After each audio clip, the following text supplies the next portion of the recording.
Somewhere along the Danube frontier, in the winter of 170 AD, the most powerful man in the world sat alone by lamplight. Outside his tent, a frozen river ran red. Plague was killing 1,000 Romans a day in the cities behind him. Germanic war bands had crossed the Alps and breached Italy itself for the first time in 270 years. And this man, the Emperor of Rome, master of 70 million souls, picked up a stylus and wrote, not to his generals, not to the Senate, but to himself. He wrote, "Life is warfare and a stranger's sojourn." He knew both were true, and he kept writing. To understand what Marcus Aurelius was up against, you have to understand the world he inherited. In 161 AD, when he became emperor at age 39, the Roman Empire was at its peak. It stretched from Britain to the Persian Gulf. Its cities were marvels of marble and aqueduct. Its military was the finest the ancient world had ever assembled. This was the golden afternoon of the Pax Romana, the Roman peace that had lasted 200 years. But empires do not fall all at once, they fray. The trouble started in the east. In 165 AD, Roman soldiers besieged the city of Seleucia in Mesopotamia. They returned home victorious and brought something with them. Within months, a mysterious illness exploded through the empire. We now believe it was smallpox. It killed indiscriminately, rich and poor, soldier and civilian, senator and slave. In Rome itself, at the height of the outbreak, up to 2,000 people died every single day. Corpses were stacked in the streets. Temples were crowded, with those praying for deliverance. Modern historians estimate that the Antonine Plague killed between 5 and 10 million people. That is roughly 10% of the entire Roman Empire. It did not just devastate the population, it hollowed out the army. Legions that had been at full strength now operated at half their numbers. As if that were not enough, the empire's enemies took notice. Along the Danube, Germanic tribes watched Rome weaken and began to move. In 166 AD, the Marcomanni and the Quadi launched a coordinated invasion.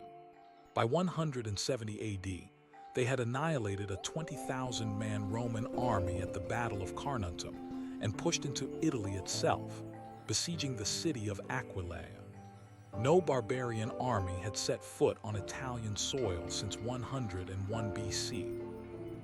Marcus Aurelius faced two existential threats at once, a plague that had no cure and a war that would not end. Any emperor could have broken. Many would have fled to the safety of Rome and let the provinces burn. But Marcus did something different. He went to the front. For nearly 15 years, Marcus Aurelius lived on the Danube frontier. He set up his headquarters at Carnuntum, a legionary fortress near what is now Vienna. He slept in military tents. He ate soldiers' rations. He personally oversaw the campaigns against the Marcomanni, the Quadi, and the Sarmatian Iazyges, year after year through brutal winters and inconclusive summers. While the plague raged in the cities behind him and war consumed the frontier around him, Marcus wrote, not official decrees, not memoirs. He wrote what scholars call meditations, though its true title was closer to things unto himself. It was a private journal, a series of reminders written by a man trying to keep his own mind from collapsing under the weight of command. He wrote in the country of the Quadi, on the banks of the Granova River, while coordinating military operations. He wrote at Carnuntum between battles. He wrote late at night, when the camp was quiet and the weight of the next day pressed down on him. And what did he write about? Not strategy, not politics. He wrote about the things that could not be taken from him. Nothing happens to any man which he is not formed by nature to bear. The same things happen to another, and he is firm and remains unharmed. He wrote about the transience of life. Soon you will be ashes or a skeleton, a name or not even a name. He wrote about duty. One of his most famous passages is a simple morning reminder. At dawn, when you have trouble getting out of bed, tell yourself, I am rising to the work of a human being. Why do I resent my work? This from a man who could have had anything. And he wrote about what we call the dichotomy of control, the idea that some things are within our power and some are not. The plague was not within his power. The ambitions of Germanic kings were not within his power. His own mortality was not within his power. But his judgments, his choices, his character, those were his. And he guarded them as the only true possessions a human being ever has. Things themselves do not touch the soul, he wrote. The soul turns and moves itself alone. This is not naive optimism.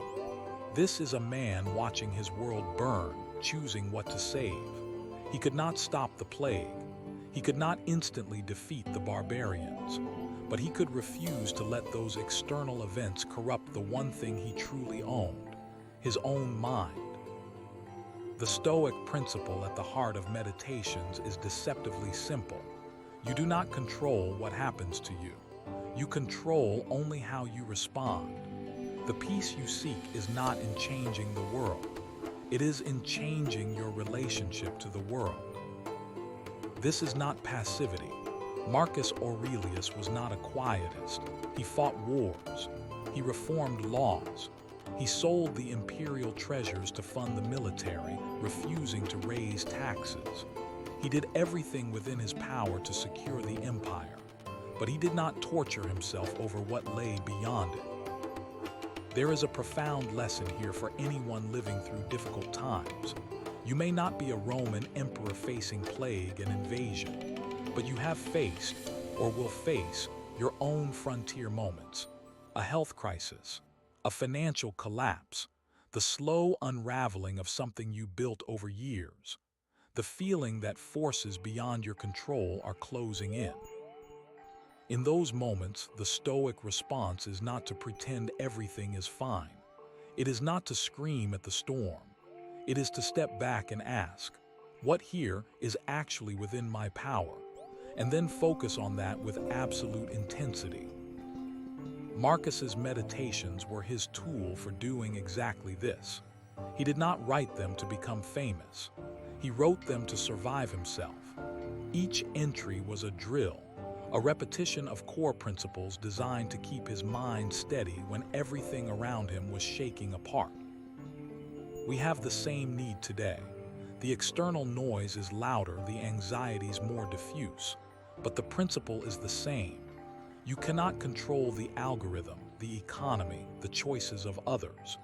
You can control your attention, your effort, your integrity, your response. Guard those as a Roman emperor guarded his last evening on the Danube. Marcus Aurelius died on March 17, 180 AD at his military headquarters. He was 58 years old. His last words are said to have been, "Go to the rising sun, my own is setting." He did not live to see the Marcomannic Wars concluded. His son Commodus abandoned the campaign and negotiated a peace that wasted 15 years of hard-won gains. The empire began its long descent into crisis. But the meditations survived. A private journal written on a frozen frontier by a man who refused to be broken by plague and war went on to be read for 2,000 years. It survives because it speaks to something universal, the human struggle to remain calm and principled in a world that often seems determined to break us.